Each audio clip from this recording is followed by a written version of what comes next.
तो गाइस ये जुमा के बाद लोग जो कि मस्जिद से बाहर निकल रहे हैं और ये मस्जिद का अंदरूनी मंज़र है जो आपकी आंखों के सामने है।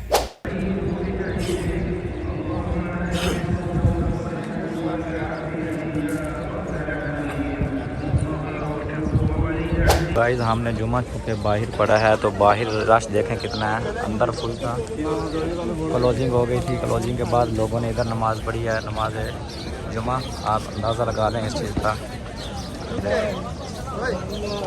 अस्सलाम वालेकुम वरहमतुल्लाहि वबरकातुहू। गाइस कैसे हैं? ठीक ठाक है माशाल्लाह।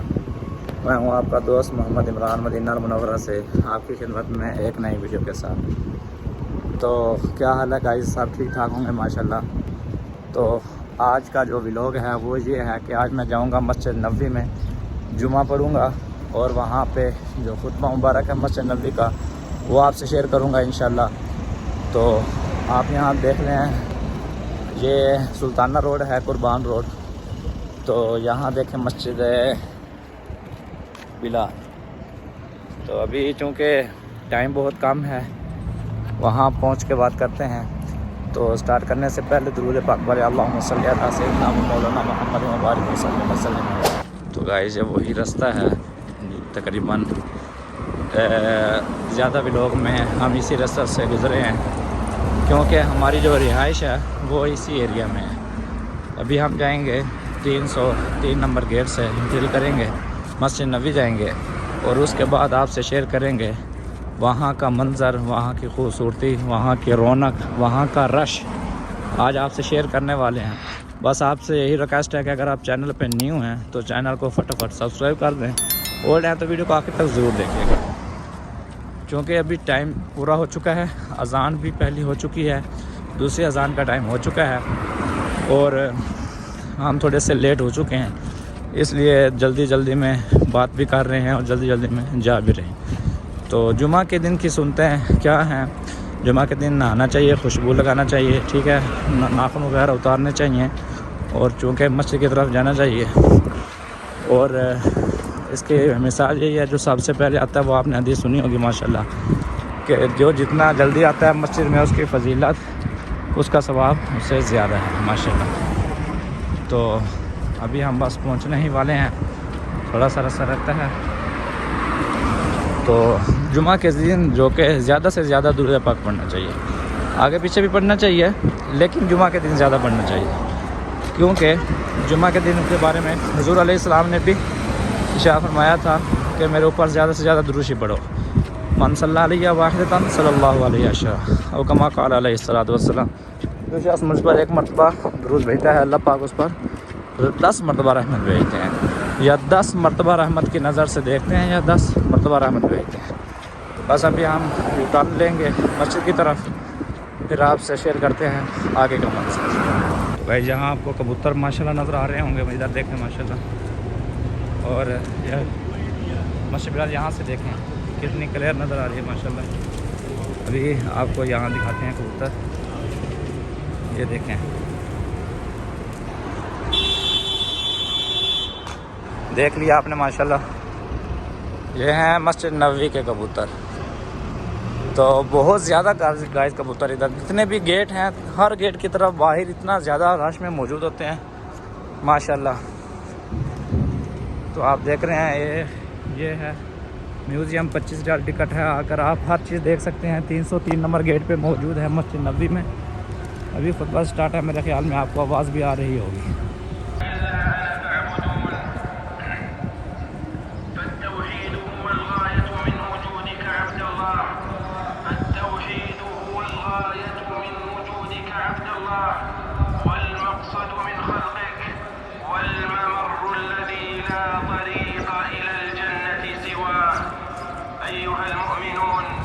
لقد نصب الله على توحيده أدلة ساطعة وحججا قاطعة شهد عليها الشرع والعقل والحس، فالكون كتاب مسطور ينطق تسبيحا وتوحيدا وذراته تهتف تقديسا وتمجيدا، تسبح له السماوات السبع والأرض ومن فيهن وإن من شيء إلا يسبح بحمده ولكن لا تفقهون تسبيحهم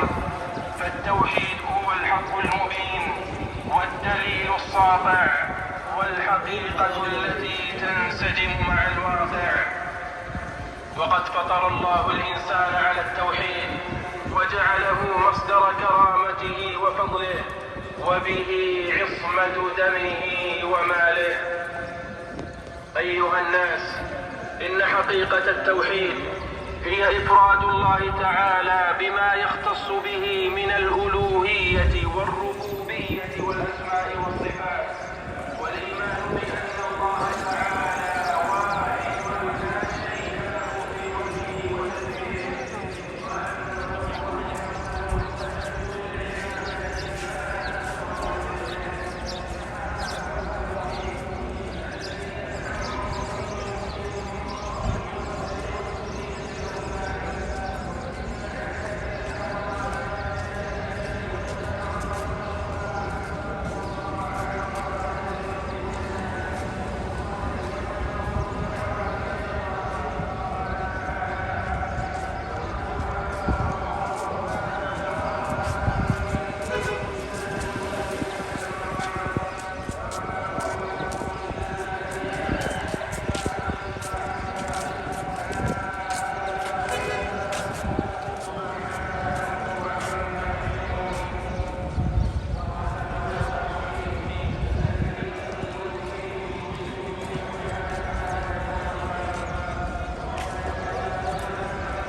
وتدبيره، وإلى الذين من قبلك لئن أشركت ليحبطن عملك ولتكونن من الخاسرين.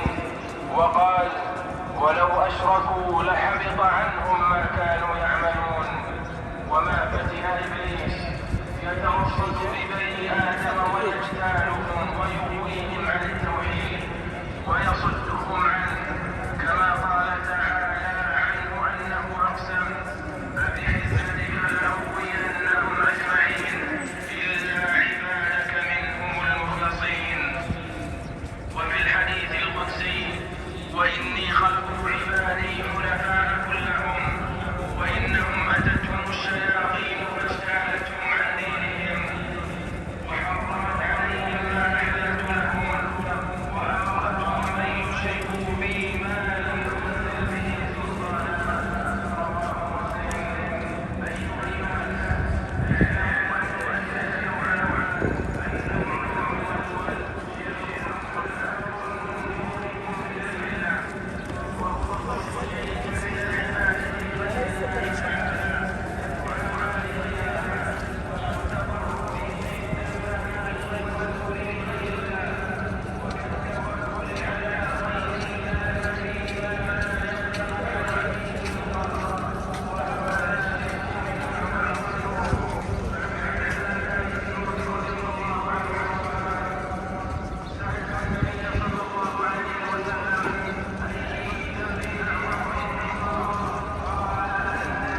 التكبر والتشاؤم والرياء والسمعة، ويسمى شركا خفيا لأنه يخفى على بعض الناس، وهذا لا يخرج صاحبه من الإسلام ولا ينفي عنه أصل الإيمان، ولكنه على خطر عظيم.